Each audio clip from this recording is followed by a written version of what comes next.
वो प्रोजेक्ट कोई समय पर पूरा नहीं हुआ है इनका। अब मान लीजिए सरकार बचानी है तो अच्छी बात है कि बिहार को, आंध्र प्रदेश को कुछ विशेष पैकेज या विशेष योजनाओं से जोड़ा गया है, लेकिन उत्तर प्रदेश जैसा प्रदेश जो प्रधानमंत्री देता है, क्या वहाँ के किसान के लिए कुछ बड़े फैसले हैं?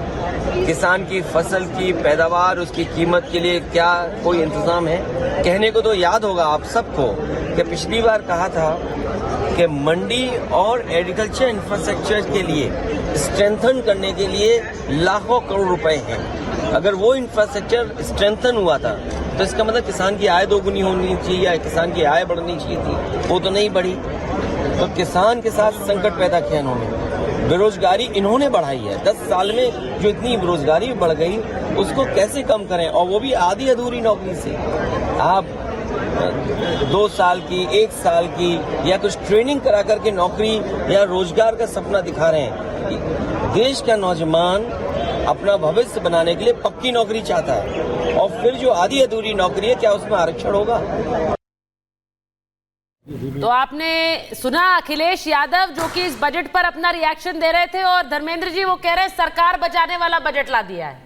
अब बजट की यहाँ तारीफ हो रही है, लेकिन वो अभी भी सरकार बचाने वाला बजट कह रहे हैं। ये बात तो आप भी मन ही मन कह ही रहे थे कि सबसे पहले बजट में अगर बिहार का नाम आया, आंध्र प्रदेश का नाम आया, तो कुछ ना कुछ तो बात जरूर होगी।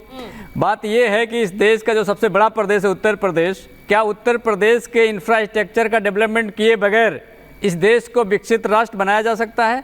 ऐसी कौन सी योजना है? तो उत्तर प्रदेश को अछूत प्रदेश माननीय प्रधानमंत्री जी ने क्यों कर दिया? मान लीजिए उत्तर प्रदेश के लोगों ने उनको वोट नहीं दिया, तो इसका मतलब ये नहीं कि बजट देना बंद कर देंगे। पिछले 10 वर्षों में केंद्र की सरकार की तरफ से कोई एक भी हाईवे उत्तर प्रदेश में नहीं बनाया गया। छोड़कर बन सकता है क्या देश विकसित देश? क्या कह रहे हैं? बिहार को छोड़कर भी बन सकता है क्या? उत्तर प्रदेश को छोड़कर बन जाएगा क्या? आप बताइए। उत्तर प्रदेश को पता है आपको क्या बजट मिलता है? नहीं, उत्तर प्रदेश को क्या मिला है बता दीजिए ना। वो राज्य जिसे सबसे ज्यादा बजट मिलता है वो उत्तर प्रदेश है। वो उत्तर प्रदेश इसलिए बजट मिलता है क्योंकि उसका हकदार है। पता था आपको? उसका हकदार है वो। ये पता था आपको? उसका अब आप कह दो अच्छा, आप हकदार हो गया? सुन लीजिए ना, अभी मिल नहीं रहा था, हकदार हो गया? नहीं, अब सुनिए, अब आप कह दो उत्तर प्रदेश की आबादी सबसे ज्यादा है, इसमें कौन सा फैक्ट है मुझे बता दीजिए जो आप बता रहे हैं। नहीं तो आप तो बजट की बात करें तो आबादी मैं इंफ्रास्ट्रक्चर क्या है? इंफ्रास्ट्रक्चर पर आप बोलो तो आप बी के पास भागते हैं, बी की बात करो तो आप जी के पास। मैं बता रहा हूँ इंफ्रास्ट्रक्चर का बजट क्या बता दीजिए। उत्तर प्रदेश के इंफ्रास्ट्रक्चर डेवलपमेंट के लिए कितना रुपया दिया गया बता दीजिए। हकदार तो हर राज्य है, सिर्फ उत्तर प्रदेश है ये कहना भी तो गलत होगा ना। हकदार तो हर राज्य है, पूरा देश का हर राज्य है सर। लेकिन ये भी बात सही है उनकी। अब सुनिए दूसरी बात, ये बात सही है कि जिसकी चर्चा हम पहले कर रहे थे कि बिहार और आंध्र प्रदेश पर खास फोकस दिखा रहा है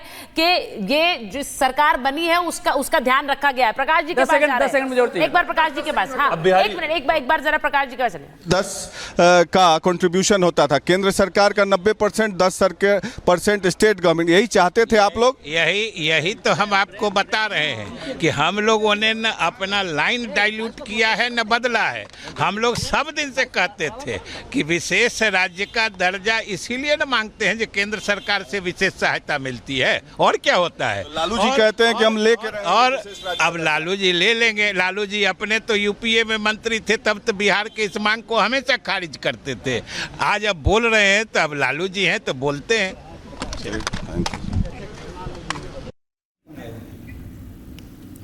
तो लालू यादव कल तक नीतीश कुमार का इस्तीफा मांग रहे थे कि स्पेशल राज्य का दर्जा नहीं दिला पाए हैं, अब आप इस्तीफा दीजिए। अब आज का जो बजट आया है उसमें 26,000 करोड़ की एक्सप्रेसवेज, 21,000 करोड़ की परियोजनाएं, और उसके अलावा जैसा कि प्रकाश जी बता भी रहे थे गया में सर्किट, ये बहुत से ऐलान हैं जो खासकर बिहार को ध्यान में रखकर किए गए। एक बार प्रगति के पास चल रहे हैं।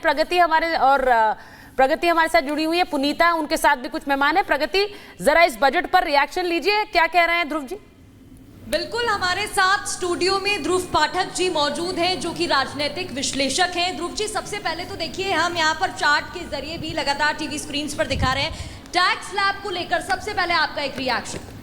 टैक्स स्लैब जो हुआ है युवाओं का बजट है, पूरा न्यू इंडिया का बजट है। आज तक ये लोग बोल रहे हैं कि रोजगार के लिए सरकार ने कुछ किया नहीं, अब किया है तो ये लोग क्रिटिसाइज कर रहे हैं। अपोजिशन के लिए बोलने के लिए कुछ नहीं है, सिर्फ बोल रहे हैं कि भाई सरकार बचाने के लिए आंध्र और बिहार को विशेष पैकेज दिया, ऐसा नहीं है। एक्चुअल में देखें तो ग्राउंड पर आम लोगों का बजट है, युवाओं का बजट है, और युवाओं को 1 लाख करोड़ रुपया मतलब युवाओं के लिए सरकार ने दिया है, तो ये बहुत बड़ी उपलब्धि है सरकार की। बिल्कुल, पुनीता भी मौजूद है। पुनीता, बिल्कुल देखिए बार बार ये सरकार की तरफ से कहा गया है कि गरीब, किसान और युवाओं पर, महिलाओं पर ये बजट जो है फोकस रहेगा, तो किस वर्ग के लिए सबसे ज़्यादा बल्ले बल्ले और कितने मार्क्स देना चाहेंगे इस बजट को? इस बजट को 100 में से 100 नंबर मिलेगा। और बजट देखें तो युवाओं के लिए, किसानों के लिए, गरीबों के लिए, सबके लिए मोदी जी की जब से गवर्नमेंट आई है वो आम लोगों के लिए ज़्यादा सोचते हैं। यहाँ तक कि गरीब को पक्का घर देने का वादा किया, 3 करोड़ नया घर बनाएंगे। पिछली बार भी उनने 2-2.5 करोड़ घर नया बना के ऑलरेडी उसने दे दिया है। तो अभी इस बार इनने 3 करोड़ नया घर का टारगेट रखा है। तो ये आम आदमी का बजट है और आम लोगों के लिए बहुत ही अच्छी बात है। किसान को क्या मिला, जरा इसको आसान भाषा में समझाइए, क्योंकि बहुत लोग ये कह रहे हैं कि किसानों पर फोकस करने की बात तो कही गई थी, लेकिन जितनी उम्मीद थी उतनी नहीं मिली है। नहीं, देखो किसानों के लिए देखें तो ये वीज पावर मेगावाट का पावर प्लांट दिया और किसानों को जो पावर ज़्यादा देंगे उसको सिंचाई के लिए ज़्यादा आसानी होगी और उसको ज़्यादा पानी मिलेगा। तो ये एक तरीके से देखें तो सब तरीके का समावेशी बजट है और किसानों को आमतौर पे काफ़ी फ़ायदा हो रहा है। किसान कार्ड, क्रेडिट कार्ड भी योजना भी लगाई है सरकार ने, तो उससे काफ़ी फ़ायदा हो रहा है। बिल्कुल, और हमारे साथ डीके गुप्ता जी भी मौजूद हैं, उनसे भी बातचीत कर लेते हैं। गुप्ता जी, यहाँ पर बाजार की अगर हम बात करते हैं तो एकदम धड़ाम हो गया है इस पूरे सर्वेक्षण के बाद, और जैसे ही सर्वे सामने आया है इसके बाद इस पर इतना असर क्यों पड़ता दिखाई दे रहा है? देखिए, जो लॉन्ग टर्म कैपिटल गेंस में जो रिफॉर्म लिए गए हैं उसकी वजह से बाजार में ये जो टेम्परली डाउन है, मुझे नहीं लगता बाजार लंबे समय तक ऐसा रहेगा और बाजार जो है बहुत जल्दी दोबारा नॉर्मल हो जाएगा। तो इसमें मुझे लगता है किसी भी, चाहे वो इन्वेस्टर्स हैं, चाहे वो रिटेल या जो B2B इन्वेस्टर्स हैं, उनको किसी को घबराने की ज़रूरत नहीं है, बिकॉज ये बाज़ार में उतार चढ़ाव होते रहते हैं और ये सेंटिमेंटल है। लॉन्ग टर्म जो सरकार की पॉलिसी में बहुत अच्छी है, चाहे वो इसमें अभी भी दिखाया गया बहुत सारे जो टैक्स स्लैब्स में छूट दी गई है, किसानों के लिए दिया गया है, रोजगार के लिए काम कर रहे हैं, इवन हेल्थ पे काम कर रहे हैं, तो कहीं ना कहीं सबको बढ़ावा दिया गया है। तो कुछ 1-2 पॉइंट हैं जिससे बाजार के सेंटिमेंट्स कुछ तो उनको धक्का लगा है, but it is not permanent. ये बहुत टेम्पररी है, बाजार फिर दोबारा बहुत तेज़ी से ऊपर आएगा और लॉन्ग टर्म में बाजार में कोई दिक्कत होने वाली नहीं है। अच्छा, एक बात यहाँ पर बताइए, क्योंकि कई सेक्टर्स हैं और जब हम बजट की बात करते हैं तो हर एक सेक्टर पर सरकार को ध्यान देना होता है और ये काफ़ी चुनौती भरा भी हो जाता है। कौन से सेक्टर में आप देख रहे हैं सबसे बदलाव किया गया हो या फिर वहाँ पर जो प्रतिशत है बढ़ा दिया गया हो? प्रगति, आप अगर मुझे सुन पा रही हैं तो डॉक्टर डीके गुप्ता से पूछिए कि उनके हेल्थ सेक्टर के लिए कुछ आया है कि नहीं आया है। वो तो सबकी सेहत बनाते हैं, उनकी सेहत कुछ बनी है कि नहीं है इस बजट में? हेल्थ के लिए कोई बड़ा बदलाव नहीं दिख रहा है। लास्ट ईयर जो लगभग 90,000 करोड़ का बजट था, उससे पहले 74,000 करोड़ का बजट था। इस साल मुझे लगता है कुछ इजाफा होगा, जो अभी डिटेल्स नहीं आई हैं, बट डेफिनेटली हेल्थ केयर में बजट में अच्छी उम्मीदें थी हमें कि 2.5% जो GDP का खर्च कर रहे थे उसका उम्मीद थी कि 3-3.5% तक करेंगे। और उसके अलावा जो इंपोर्ट ड्यूटीज़ थी, बहुत बड़ी मशीनों पर CT है, MRI है, कैथ लैब है, रोबोटिक सर्जरीज है, इनकी इंपोर्ट ड्यूटीज़ पर हमें अपेक्षा थी कि इंपोर्ट ड्यूटीज 30% जो है इस समय वो कम हो जाएगी। जो इसेंशियल मेडिसिन हैं खास करके, या जो ऐसी मेडिसिन जो बहुत कॉमन यूज़ की हैं, उन पर GST दरों में कमी आएगी। तो इस तरह की कुछ उम्मीदें थी। 80D की बात कर रहे थे हम लोग कि 83D जिसके थ्रू बहुत सारे ध्यान रखा गया है। मैम, मैं समझती हूँ किचन का ध्यान नहीं रखा गया है, क्योंकि सरकार महंगाई के बारे में कोई स्टेप्स लेना ही नहीं चाह रही है। और जहाँ तक हम देखेंगे तो जो परचेजिंग पावर है जो रूरल एरियाज़ में है वो लगातार घटती जा रही है, इसके ऊपर भी कोई ध्यान नहीं दिया गया है और ना ही कोई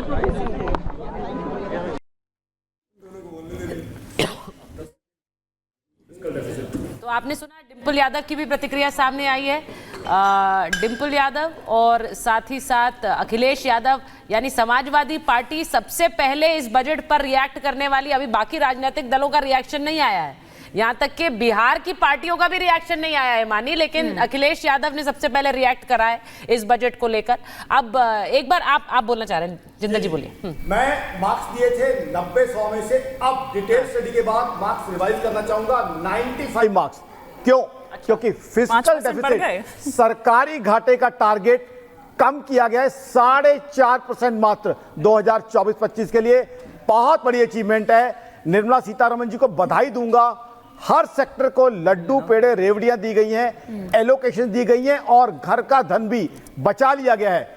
बहुत ही टैलेंटेड बैलेंसिंग एक्ट एक कुशल बाजीगर की तरह उन्होंने किया है।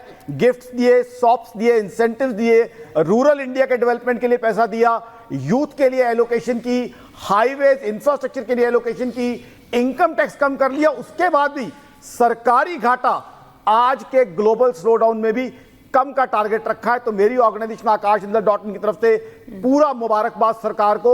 यही होती है फाइनेंशियल प्लानिंग, यही होती है एक बहुत अच्छी सर्कमस्टांसेस को समझ के ग्लोबल स्लोडाउन के समय में एक घर का पैसा इंटैक्ट रखना। आज अमेरिका, चाइना, जर्मनी सब जगह ये दिक्कत आ रही है, स्लोडाउन है, लेकिन हिंदुस्तान ने एक चीज करके दिखाई है। दुनिया अब दुनिया के बजट इसको फॉलो करेंगे कि किस तरीके से हर सेक्टर को राहत, रिलीफ। देखिए आकाश जी, मूडीज ने, IMF ने, वर्ल्ड बैंक ने, सबने ये कहा कि भारतीय अर्थव्यवस्था पर बहुत हद तक वैश्विक अर्थव्यवस्था भी डिपेंडेंट है, निर्भर कर रही है, क्योंकि आपने जैसा कहा भारत एक ऐसा देश है जो कि अपनी जो एक गति है अर्थव्यवस्था को बढ़ाने की वो बनाए रखे है।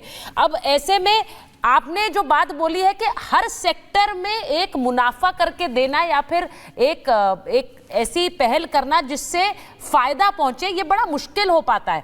एक बार चंद्रप्रकाश जी इस बात पर रिफ्लेक्ट करिए कि जो चुनावी सरगर्मी थी उसके बाद का जो चुनावी भार है या फिर मैं राजनीतिक भार कहूं वो भी इसमें पूरा होता नजर आता है।